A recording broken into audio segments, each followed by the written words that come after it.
Hey Hawks, thanks for tuning in to the El Dorado podcast. Just a reminder that you can find our Hawk Talk episodes on YouTube at EDHS Video Production, more fun content on our Instagram at EDHS_Hawk Talk, and obviously this podcast on Spotify, Apple Podcasts, and all other typical streaming platforms. Enjoy another wonderful episode from El Dorado.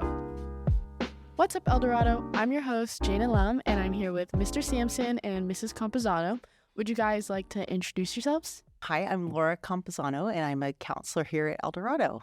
My name is Eric Sampson. I'm the band director here at Dorado High School. I've been here since 2004. I started out as a percussion instructor before I became a real teacher. Got my teaching credential in 2007, and I was hired in as the assistant director. And when Mr. Watson retired in 2010, I took over the program, and I've been here ever since. Wow, I did not realize you were here since 2004. Yeah, it's been a long time, almost 20 years. Actually, this is my 20th year in involvement with Dorado High School. Congratulations. Thank you very much. Yeah. That's like before I was born. Yeah, a lot of people say that. You don't necessarily have to say that, but it's all right. It's all good. You look so much younger. Why, thank you. As a compliment, yes. Thank you. I try to take care of myself. You know, being a teacher, number one, is pretty stressful, but running a program like El Dorado with the marching band, and I don't know if people realize we have about 15 different groups within the El Dorado instrumental music program. And already we are planning for the spring, for next fall, and 2 years down the line. So it's a lot. So I've seen a lot of band directors who have kind of lost their way in terms of taking care of themselves. So over the past 7 or 8 years, actually about 7 years ago, I had a little health scare where I started to realize I'm getting old.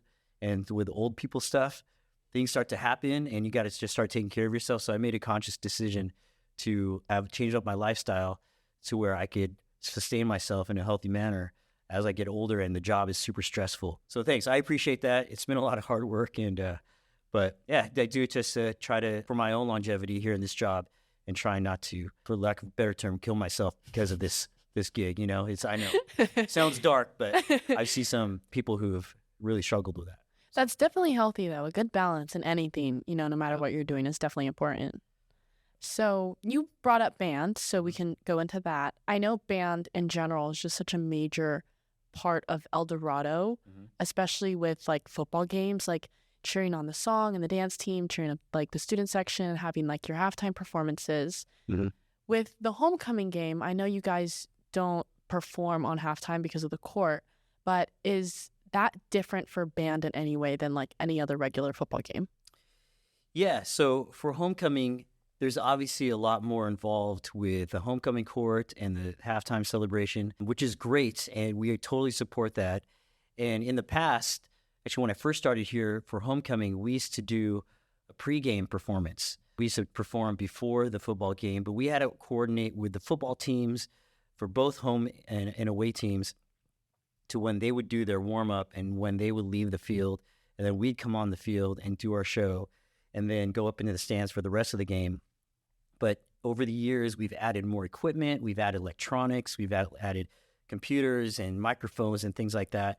So it takes a little bit more time and a lot more to manage to do the show. So it actually became more of a pain to do a pregame performance. So I think about 7 or 8 years ago, we decided, you know, we're not even going to do the pregame performance. We're just going to go ahead and just be in the stands, be the pep band, and not worry about our halftime show. We have plenty of times or plenty of opportunities to perform that show. So one less is totally fine. Plus, it's a lot of work to get all of our equipment there. So if I could give the boosters a break, students a break from that extra part of the football game, then it's well worth it. Because normally the next following day from homecoming, we're usually performing. We have a rehearsal, things like that. So it's okay that we don't perform at halftime, but we do use other football games as almost like a dress rehearsal for our competitions. And we do our field show, whatever we have learned up until that point, we use that as a goal. Say, we have a football game this Friday. We really have to get this song down. And then we start learning the next part. Okay, we have to get this next part down because they have a football game in 2 weeks. And it might be the middle schools are here. We want to perform for the middle schools. So it's a good way to keep us on schedule and to push us. But aside from that, you know, we not only do we do the halftime show, but one of our main goals is just to help create a really great environment for everybody. There was a time here, there was a few years where, you know, the football team struggled and we had some crazy coaching changes and, you know, they were trying to develop their program and get more wins and more wins. And we made a decision that, like, regardless if the team was winning or losing, we're going to play, and cheer them on and try to keep the spirits high. And that's been our goal. And now that the team has improved so much since then, not only seeing them win more often, and having a lot of people at the stands, it just creates much more of not such a high school environment. In fact, I've had a lot of people tell me, with the band and the Hawk's Nest and the team, it feels like a college game, right? Because that's kind of the goal, is to just try it not like your typical high school game. And I've been to some away games, and they're just not as cool. Oh, definitely. As El Dorado games. Oh, definitely. But then I go to a UCLA game, and I'm like, man, I want it to be more like this, right? So between, cheer and song and ASB and band, we all work together just to create a great environment. And not just for a football team, but also just for the entire school. And the parents who are there too. So it just makes it a big event. So I know homecoming is such an important time for everyone, and just really reflecting on those memories, it's such a core part of high school. Does band have any official or unofficial traditions that you guys have related to the homecoming game or homecoming? I always put out an invitation. We don't make it, huge, and just because we're a big band already, and trying to fit more people in the stands is pretty challenging. And on top of that, a lot of people don't have their own instruments like they used to play in high school because they were school-owned instruments. But it's pretty fun at homecoming because we usually have about 5 or 6, at the very least, kids come in who I haven't seen in years, and they still remember the drum parts. They still remember how to play rain dance and some of the other things that we play in the stands. They jump right in. And some of the horn kids who played brass instruments or woodwind, sometimes they'll bring their own instrument, or they'll bring a mouthpiece, and we'll just share instruments. But yeah, it's super fun to see those people come back and see those old school jackets. And even some alumni who I've never met before who used to be in the band, that's super special for me, because they'll come in and they'll say, oh, I used to be in the band in the 90s or in the 80s when Mr. Watson was here. And I'd be like, oh, what's that like? And they'd tell me stories. And I'd say, oh, yeah, well, this is how much this has changed, or we still do that. And then they'll watch the halftime show, and they'll compare and contrast what it was like back then to what it is now. And it's pretty cool to see people reminisce about their time at El Dorado, especially being in the band and where the band is now. And a lot of people will say, wow, you guys use so much technology. We didn't have that back then. We didn't use synthesizers or computers or wireless microphones. It's pretty crazy. And it's really fun to hear as well. So you are an alumni from El Dorado, correct? Yes. Yep. Graduated in class of 93. So were you here all 4 years? Yep. I came here as a freshman and then did my 4 years here. Pure black and gold blood. Right. I have not gone far, so. So obviously we're in the homecoming kind of time with all the spirit days and the spirit weeks. How kind of was homecoming while you were in high school? From what I can remember, because I can't remember, every detail of it, but it was different in the sense of our dances were off-site. So that was different. And just obviously the styles. I remember my very first homecoming. I have very vivid memory of that one, just probably being the first one. And we were super excited, and we got a limo. And yeah, I can't remember if we went out to eat somewhere. I'm sure we did, but it seemed a little bit more formal. I know there's Payless shoes, but back in the day, it was really common and popular. You would go to Payless and you would get these white satin pumps, and then you would have them dyed to match your dress. So that was a really funny memory. I had a royal blue colored dress and then blue satin pumps. That's so creative. Right? That's incredible. And that's what everyone did. So it wasn't very cute, but back then that was a big thing. And then just the dances were off-site. It sounds like prom. Right, a little bit, just not as fancy. And even with, prom back in the day, we didn't wear the long dresses like people do now. Yeah, because I feel like every dance has homecoming's the short dress, and then winter formal is the dress with the long arms, and then prom is the long dress. It's they're all set. Right. So that was definitely different. That's changed, thankfully. So going back to kind of your high school and homecomings, do you remember favorite themes, favorite spirit weeks, anything like that? Gosh, I don't remember even having spirit weeks. I know we had themes because we would homecoming halftime shows. I remember they used to get cars, and they would drive like the homecoming courts around the track. So that was maybe more of a production. But now since tracks have changed, I don't know that they would want cars out there. So that was something different. But I don't remember the whole buildup like there is now. I feel like that's so staple.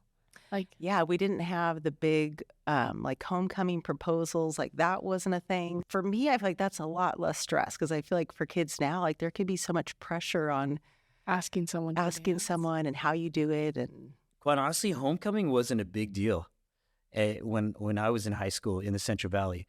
It was, and even the dances now, they have themes, people dress up. When I was in high school, and just so you guys know, and I know you weren't born yet, but I graduated high school in 1993, the same year as Mrs. C, but obviously I didn't go to El Dorado. But in my high school, we only had one stadium that was shared between 3 high schools. And it used to be like that here in PYLUSD, but yeah. We used to have one stadium for all 3 high schools, and whoever had a home game that night on a Friday night hosted a dance. And it was just a dance, right? We'd go to Redwood High School was one of our rivals, but they would have a home game, and then everybody knew that after the home game, there was a dance in the Redwood gym, and all the kids who wanted to go would just go. We didn't have to sign, guest passes. We just showed up, paid $5, and then we all hung out with our friends from that school, right? So homecoming was just was basically the dance after the homecoming game.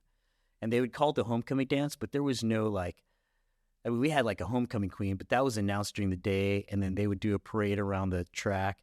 But then at the dance, it was just like, hey, let's just go hang out in the gym. And we didn't get dressed up. We didn't have posters. We didn't ask. We just went to the homecoming dance. How did you guys figure out who you were going to go with? Was it just like a no-brainer? No, I mean, people would ask, but there wasn't the whole production. So, if I had a boyfriend, he would just ask me if we wanted to go to the dance. So, oh my god, it was kind of nice and simple in that way. Yeah. So that's a big difference now. I mean, they don't have to. It would be nice to kind of simplify it, but it's fun. But sometimes I think there's a lot of pressure for people to think of something creative. We didn't even go with dates. Oh my gosh. Yeah. Yeah. We just went and hung out and, and met people at the dances and meet up with our friends from other schools. And it wasn't anything formal like it is now. Yeah. My son Micah, a few weeks ago, he's like, Dad, we have to go to the store and get a poster, and I got to get some markers. And I was like, for what? You have an art project? And he was like, no, I got to ask my date to the homecoming dance. And we're like, all right. So then my wife ended up taking him, and he drew up this poster, and it was super cool, super cute. And sorry, Mike, if you're listening to this, sorry about that. I'm going to out him. He's my freshman for Link Crew. Oh, really? Yeah. Oh, awesome. Sorry about that. But so I'm telling the story, Micah. Sorry. And then the girl he was asking happened to be at a soccer practice at Sierra Vista Elementary School, which is very close to our house. So he went over there, and at the end of their practice, he worked it out with some of her friends, and there were 2 full-on girls soccer teams walking off the field, and he was walking up with a poster. Right. And to his credit, her dad was super impressed. Right. Aww. Not only with the poster, but that he would have the courage to do it in front of both soccer teams. Right. And so, of course, they're like, oh, and pictures and pictures. It was super cool. But it was never like that when I was in high school. It was just like, hey, let's just go hang out at the dance. Yeah. Go to Taco Bell right before or after or both. It sounds so different. Everything I'm hearing is just, it's like you guys were just hanging out. Totally. Was there, I know now, with a lot of students my age, which I never grew up with because I feel like I've been very secure in going to dances with friends just because I feel like it's more fun for me. Yeah. But I know there's a lot of pressure with I have to have a date. Whether it's romantic or not, I have to have a date at homecoming. Right. Was it like that when you were in high school? I feel like now it's great because I do feel like it is so common for people to just go, and whether it's a group of friends. But back then, it did really seem like you went with a date. Totally. And I agree with that 100%. If you have a date, cool. If you get asked, great. If you don't get asked, go anyways. You don't need a date to validate your reason to go to the dance. And quite honestly, I went to my senior prom with my girlfriend at the time. I had way more fun going to the regular dances with my friends than I did that night, going to prom or Sadie's. we used to go to Sadie's, and I used to always dread it because I would think, oh gosh, is my girlfriend going to ask me to Sadie's because I just want to hang out with my friends, So yeah, totally. If you don't have a date, go with your friends, and probably you might have just as good a time, if not better. And it was more rare. One of my favorite dances, one of our friends was on the court, and our friends, our guy friends, they were out of town. So it was so fun. We just went without dates and had the best time. And we just danced and didn't have anything to worry about. So there was that, no pressure there. But most of the time, people had dates, and it was less common to go just in a group. Which is such a shame, because I feel like it's like I enjoy every single dance I get to have with my friends. Yeah, and it's so fun, whether you go with the date or not. But I feel like if you can just go and create those memories. Because then you don't have to worry about the post-breakup when you're like, oh, like I ruined my homecoming because I was stuck with one person. Right. You can just have fun and dance. And back then, it didn't also seem like there was a lot to do with the dances. Like it was dance. I'm sure there were things I'm just not remembering. So I'm sorry for anyone that's maybe in our class and remembers all these amazing things, but I can't remember extra stuff as much. Mr. Campuzano was telling us at the link crew meeting how he hates how people mosh. Oh, yeah. And doesn't dance. Yes. So it was like, was moshing even a thing? Not at dances. No, it was not. I mean, at concerts, yes, but not at dances. And even moshing, I feel like that started, it seemed like even more after COVID. I feel like our students used to dance like even just like pre-COVID. So not even that long ago. They just danced more and didn't have to like bunch up. Jumping around. Jumping. But I hope students will get back to that where they don't feel like they're getting pushed around and they just dance and have fun. And, it's dark in there, so people can't really see you. And yeah, it definitely becomes a little dangerous. Right. We don't want anyone to get hurt. So going back to homecoming, thinking on, the 4 years that you went, what's like just the first memory that comes to mind? I mean, the outfit stands out in my mind, and then just having fun with our friends. Yeah, and the excitement of it. That was always fun. We would meet up and, do the pictures before and go out to eat somewhere. But I think just the excitement of getting dressed up and process of all that. Now, would you say that like that's just something that makes homecoming so special and so different from other dances? Good question. I don't know. I mean, nowadays it's here at our school. So to me, it takes on a little bit of a different meaning. And I don't know, it's the one dress at school where you do get dressed up. And so I think it's that ups the level a little bit, but it's still, to me, pretty low key and not too much pressure. So I think you could go to homecoming and just have so much fun and, yeah, have a night out. A night out for a high schooler. Right. A fun, safe night out. Yeah. Now, I know we talked and introduced you as a counselor. What part of your job affects homecoming? We do go to the dances, and usually we're just there to help check students in when they come in and then just be an extra set of eyes or if any students have an issue that come up, but really just to be there and supervise, make sure everything's going okay. And we usually have a lot of fun ourselves at the dance. I think everyone listening to the podcast knows the story between you and Mr. C. Mm-hmm. Do you want to just kind of give some background on how many kids you have, how many came to El Dorado? Yeah, so we have 3 kids. One graduated in 2021, and then we have a senior right now, and then we have a sophomore. So it's been pretty surreal that, we didn't think we would be back here working at El Dorado, and then our kids have really grown up just coming to events at El Dorado, and it's really just, surreal to see the pictures of them when they're little and in the Hawk's Nest or doing different things. And now we're already fast forward and they're graduating or just about to graduate. Yeah, it's a crazy story. Old. Yeah. So you mentioned Micah, and I know you had Micah, who's a freshman, going to his first homecoming, and Chloe, she was here for all 4 years, right? Yeah, I think. Was she in COVID for one of them? Yeah, one of the COVID years, yeah. So I think she went her freshman year. Oh, no, I don't think she went her freshman year for some reason. No, she did. Sorry, I take that back. I remember specifically taking pictures with her and all the kids that she went to. But yeah, she went to 3 homecomings. As a mom, I know my first homecoming, they allowed parents to kind of supervise and like go, because my first homecoming was in 7th grade. Oh. So it was like a school that went from 7 to 12, and they allowed all grades to go, and they allowed parents to come help supervise. So my mom went, and she Mhm. was like hawk-eyed me down the whole night to make sure I was safe. Oh my gosh. Now you get, the privilege of being at homecoming as a part of your job, as well as like your kids being there. Would you say, do you ever like keep an eye on them on the side?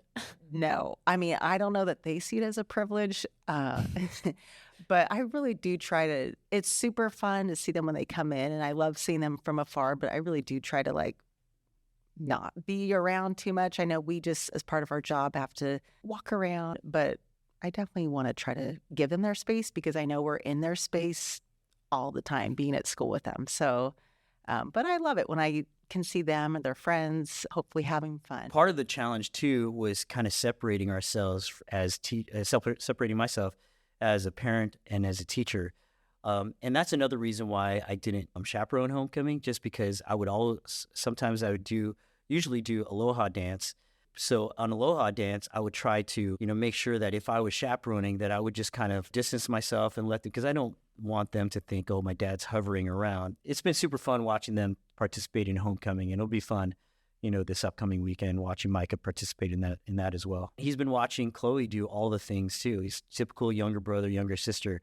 Like he kind of got to, where as parents, is always the first one, like, what do we do, with Chloe, and what do we do with their first time going to prom or Sadie's or homecoming or whatever else. And now we kind of have an idea. We're a little more experienced as parents, and like, oh, okay, this is what we could do now. This is what they do.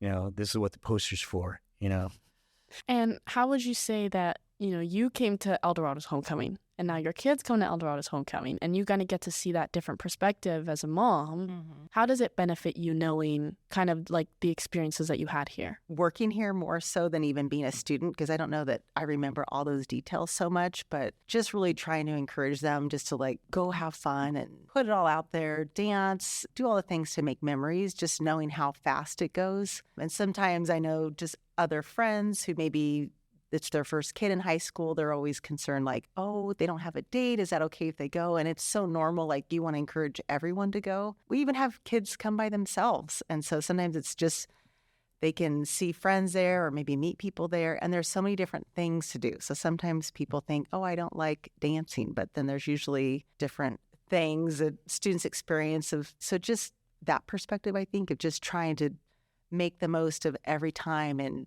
being in the present, and hopefully it's a night of fun for people. I know sometimes there's caricature or games or virtual reality, or this year the silent DJ, which last year was so fun.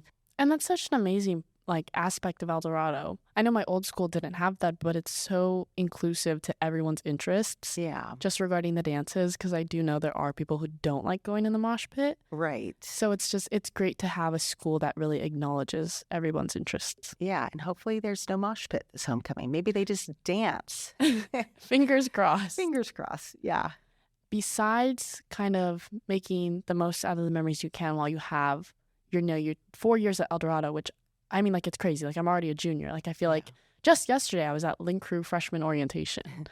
But what advice would you give to anyone in any grade who hasn't been to homecoming or who's thinking about it and kind of on edge? Go for it, and you have nothing to lose. And if you go and you're not having fun, of course you can leave early.